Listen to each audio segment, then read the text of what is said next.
নেতৃত্বৰ ভুল সিদ্ধান্তৰ পৰিণতি দেখিব কংগ্ৰেছে। কংগ্ৰেছ নেতৃত্বক লৈ মুকলি বিখোদ্গাৰ CPIMৰ। বিজেপিকো সমানেই টাৰ্গেট CPIM দলৰ। মিত্ৰতাৰ তিক্ততাত অতিষ্ঠ হৈ CPIM দলে প্ৰাৰ্থীৰূপে প্ৰক্ষেপ কৰিছে সৰভোগৰ বিধায়ক মনোৰঞ্জন তালুকদাৰক। লক্ষ্য বৰপেটা, আৰু এই বৰপেটাতে এতিয়া কংগ্ৰেছ বিজেপিৰ বিৰুদ্ধে যুদ্ধংদেহী স্থিতি লৈছে CPIM দলে।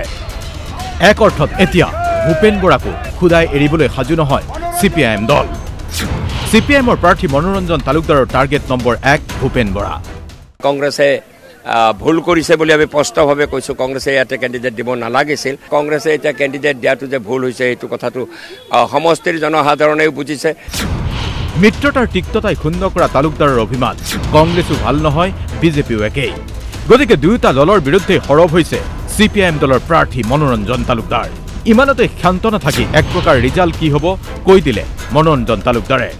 কংগ্ৰেছে প্ৰাৰ্থী দি পেলাই ঐক্য ভংগ কৰিছে, কিন্তু জনগণৰ মাজত ঐক্য গঢ়ি তুলিব লাগিব, আৰু সেই জনগণৰ ঐক্য আজি গঢ়ি উঠিছে। কংগ্ৰেছৰ এই ক্ষেত্ৰত বিশেষ লাভ নহ'ব। অসমৰ জনসাধাৰণে এইবাৰ হিন্দু মুছলমানৰ প্ৰশ্নত গুৰুত্ব দিয়া নাই। বিজেপিৰ পাৰফৰ্মেঞ্চ জনবিৰোধী হৈছে। বিজেপিয়ে জনসাধাৰণৰ নাবিশ্বাস তুলিছে তেওঁলোকৰ পলিচিৰ জৰিয়তে। সেইকাৰণে বিজেপিৰ বিৰুদ্ধে এটা পৰিৱৰ্তনৰ আৱাজ তুলি পেলাই মানুহ ক্ৰমাগত সমাগত হৈছে। ফলত বিজেপিৰ ডিলিমিটেশ্যনৰ দ্বাৰা কোনো লাভ নহ'ল। দুখন আসনত বিজেপিৰ নিশ্চিত পৰাজয়ৰ দাবী।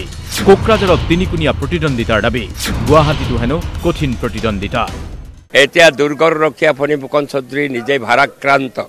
দুৰ্গৰ ৰক্ষীয়া যেতিয়া ভাৰাক্ৰান্ত হয়, দুৰ্গ ভাঙি পৰে, আৰু এইবাৰ লোকসভা নিৰ্বাচনতে বঙাইগাঁৱত এই দুৰ্গ ভাঙি থান বান হৈ যাব। গৌৰৱ গগৈৰ সপক্ষে ভোট পৰিছে, ডিব্ৰুগড়ত লুৰিণজ্যোতি গগৈৰ সপক্ষে ভোট পৰিছে, নগাঁৱত প্ৰদ্যুৎ বৰদলৈৰ সপক্ষে ভোট পৰিছে। যুদ্ধ সঁচাকৈয়ে আৰম্ভ এতিয়া। CPIMৰো যুদ্ধ ঘোষণা।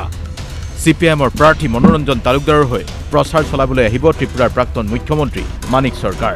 CPIMৰ পলিট ব্যুৰো সদস্য সীতাৰাম য়েচুৰীকে ধৰি একাধিক নেতা। মুঠতে এতিয়া বিজেপি কংগ্ৰেছৰ বিৰুদ্ধে যুদ্ধ দিবলৈ সমানেই সাজু হৈছে CPIM দলো। Bureau report DY 365।